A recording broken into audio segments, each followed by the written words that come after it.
Hello Internet, in this video I'll be doing a tool review of this 6-piece Kobalt tool set, and not only will it be my review, but I will compare the Kobalt to all the leading competitors, and at the very end I will let you know whether I think this tool set is worth it. Keep watching. Welcome to Scott's Garage. Welcome literally to my garage.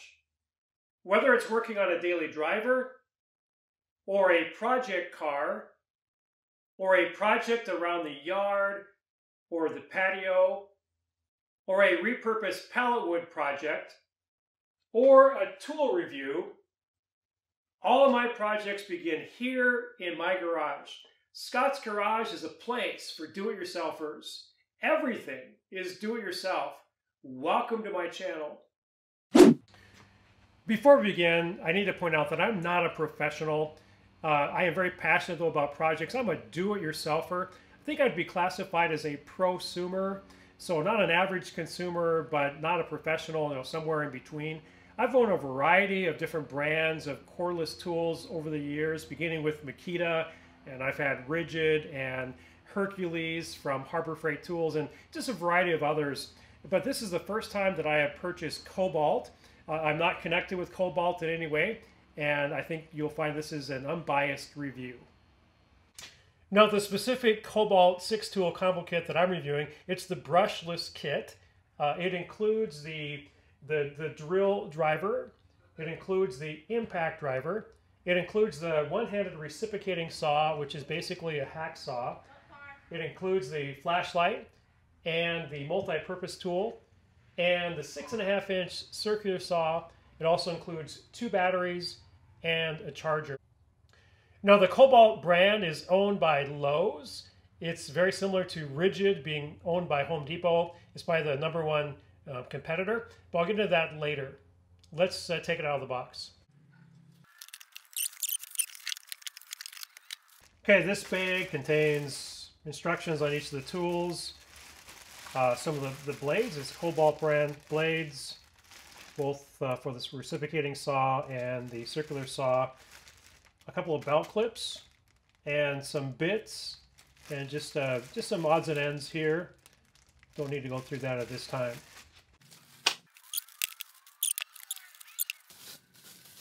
Here's the handle. This probably is just for the normal drill driver. Okay, this little box contains sandpaper, so this would be for the multi-purpose tool, and some blades for the multi-purpose tool, which makes sense.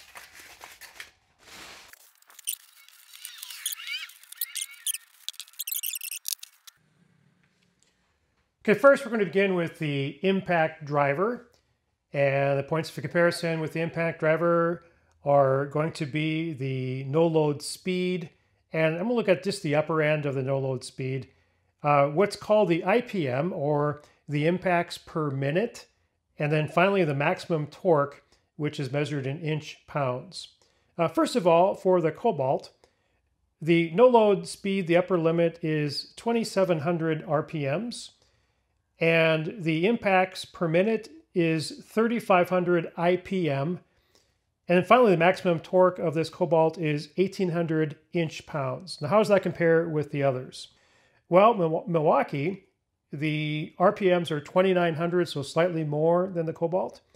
The IPM, impact per minute, for Milwaukee is 3,600, so again, just a little bit more than the Kobalt. Maximum torque, though, for Milwaukee is 1,600, which is 200 less than the Kobalt. So very, very comparative, but I would say that the Kobalt probably, just because of the torque, and that's what you want in an impact driver, has the lead. Secondly, DeWalt. DeWalt, the maximum RPM is 2,800, so just slightly more than the Kobalt. The impact per minute of the DeWalt is 3,200, so 300 less than the Kobalt. And the torque of the DeWalt is only 1,500 inch-pounds. So again, I would say that the Kobalt is a better impact driver. Next, Ryobi. The maximum RPMs is 3,100, which is higher than the Kobalt.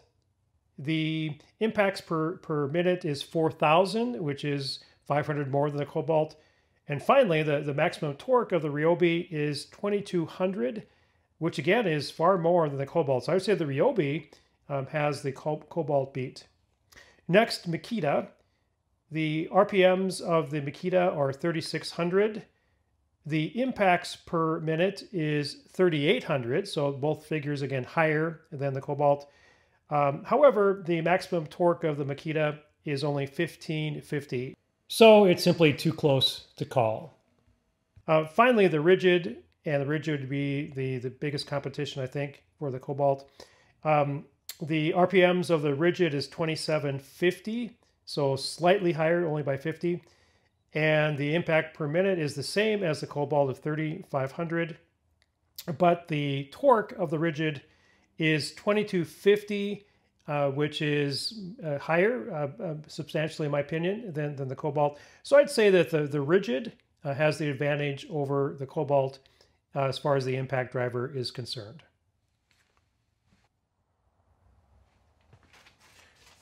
Okay, let's zero in on the drill driver. Now, with the drill driver, there's things that are typical in all of them. Half-inch chuck. All the ones I'm comparing have a low speed. That's for screws and that. And then number 2 is a high speed. That would be for drill bits. And for point of comparison, we're going to look at two things. We're going to look at the maximum RPM on the fast speed, the no-load speed. And then secondly, the maximum torque. And we'll begin with the Kobalt. So the maximum speed on the number 2 setting is 2,000 RPMs, and the maximum torque is 650. Now, how does that compare? Let's begin first of all with Milwaukee.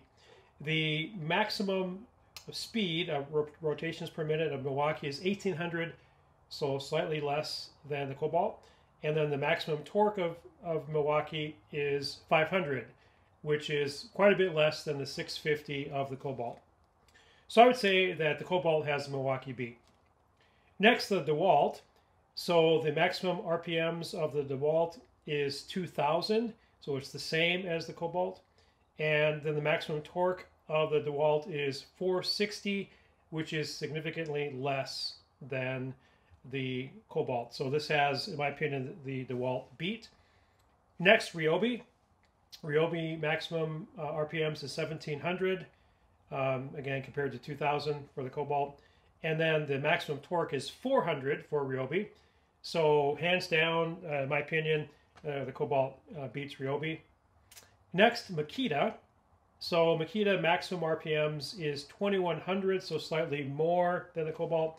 And then the maximum torque of the Mikita is incredible. It's 1,090, so it's almost double that of this. So Mikita has this beat, but Mikita has, they're all of them beat in this category, in my opinion. Finally, the Ridgid. Ridgid would be the most comparable. So Ridgid, the maximum RPM is 2,100, so slightly more than the Kobalt. And then finally, the maximum torque of the Ridgid is 700 inch-pounds, so slightly more than the Kobalt. So I would say the Ridgid is slightly better based on specs than this. But overall, this is a very good drill driver. The next tool that we will compare is the one-handed reciprocating saw. And there are two main things to measure when comparing to the competition. And those two things are the speed, and that is the no-load speed. And it's measured in strokes per minute. And this Kobalt is 3,000 strokes per minute. And then the second thing is the blade stroke, so the amount of blade that actually hits what you're trying to cut. And the Kobalt measures 1 inch.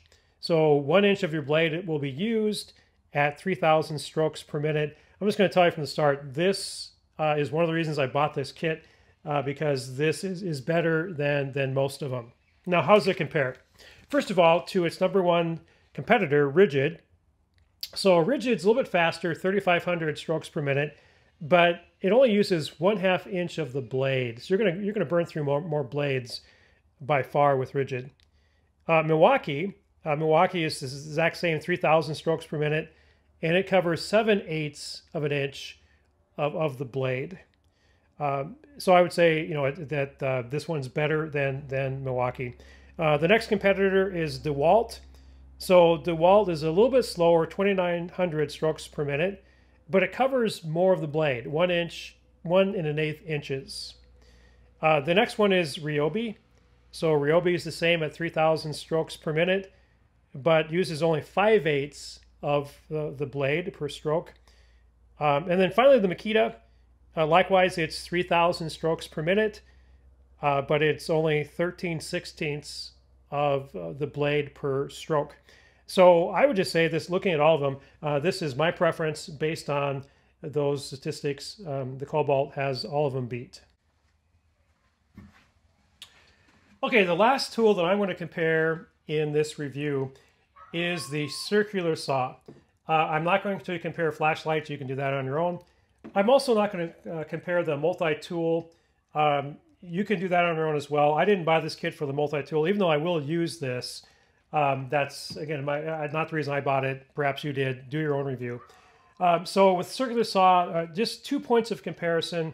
One is the blade size. So most of these will have 7 1/4 inch blade, which is more typical.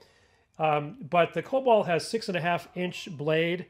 So does the Mikita. So a slightly smaller blade. However, that usually means that there's more RPMs. There's not as much blade to turn. And in my opinion, it's really not a point of comparison between the 7 1/4 and the 6.5. If you're cutting something that's almost 3 inches thick, perhaps you should not be using a cordless tool. So the blade size to me does not matter. The main point of comparison would be RPMs, rotations per minute. And so the Kobalt measures in at 5,400 RPMs. How does that compare with the others? Well, the Milwaukee is at 5,000 RPMs, so I would give the Kobalt the edge over the Milwaukee. The DeWalt is only 4,500 RPM, so significantly less. So the Kobalt has the DeWalt beat. Ryobi is only 3,800 RPMs. So likewise, the Kobalt has the Ryobi beat. The Mikita has 5,000 RPMs. So likewise, the Kobalt has the Mikita beat. And finally, the Ridgid. Ridgid is slightly more than the Kobalt. So again, the Kobalt is 5,400, the Ridgid is 5,600 RPMs. The Ridgid, though, is a 7 1/4. So if you consider the bigger blade size plus the faster speed, perhaps Ridgid slightly has, on the circular saw, the Kobalt beat. Okay, let's next talk batteries. I was really surprised when I was shopping around for toolkits how many did not come with batteries. I'm like, what do you mean no batteries? Batteries are one of the most expensive parts of these kits, or they'll come with one battery and then there'll be a promotion, buy one battery, get another one free. But then it would be the cheaper battery that you get free. One of the things I liked about this kit was that it comes with the standard 2 amp hour battery, which is the smaller one. But then it comes with a 4 amp hour battery, which is twice the size and lasts twice as long. Both are lithium batteries. So I consider the batteries of this toolkit a plus for Kobalt. Okay, let's talk motors. With the exception of the flashlight, which obviously doesn't have a motor, the other tools came with brushless motors, which to me was very important. Some of the other brands, the competitor brands, there would be a tool or two that would have a brushed motor. Now, brushed motors worked for decades, and what that means is that there was the leads coming into the motor, there would be a magnet and a spring, and it would put pressure on the armature, and it's just how the motors were designed. Now, the brushless is superior, that there's less moving parts in that sense, and the brushless motors run cooler, and they run faster, and they're more efficient. It takes less battery power. And I was surprised. Some of the competitors, there'd be a kit, and you'd have to really look at it. There'd be a tool or two that they had brushed motors, so the old technology. And so one of the things that really appealed to me about Kobalt is that all the tools came with the brushless motors, and again, that was important to me. Finally, is it worth it? Is this Kobalt 6-tool combo kit worth it? Well, let me say before I answer this that I did not pay full price. The asking price for this kit is $499, almost $500. We use the Black Friday special. We paid $249. For $249, it's most definitely worth it. And overall, the tools, I think, by comparison, are better overall. And I think Lowe's had the best deal for Black Friday for 2020. I'll do a different a review of these tools a year from now when I've had some use out of them. Perhaps I'll change my mind. But at this point, for $249, most definitely. For $500, there's better deals out there. A couple other things to consider. That Kobalt offers a 5-year warranty on the tools to bring them back and have them replaced, which is pretty significant, and also a 3-year warranty on the batteries. So I am looking forward to using the Kobalt tools. I'm looking forward to the brushless tools and longer battery life, and I think it most definitely is worth it. Now, this is Scott with Scott's Garage. If you got any value at all from this video, please hit like. It costs you nothing, but is of great value to me. If you're a do-it-yourselfer and you're not subscribed to Scott's Garage, subscribe to Scott's Garage. And as usual, have a great day.